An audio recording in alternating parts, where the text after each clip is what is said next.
জাকারিয়া কাইলে একটু সরাও না গাড়িটা। কথা বলো একটু।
সচেষ্ট হই দেশের জন্য। কোথাও যদি রাস্তায় একটি কাগজ পড়ে থাকে, ময়লা হয়ে থাকে, দরকার হলে সেটাকে আমরা সরিয়ে দিব।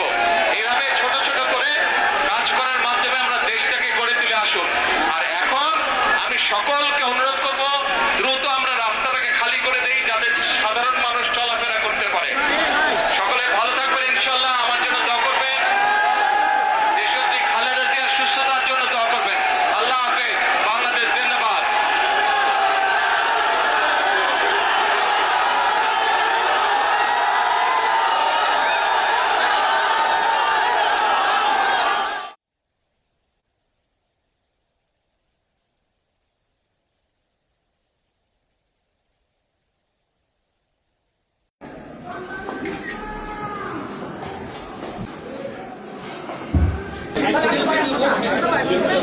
সবাই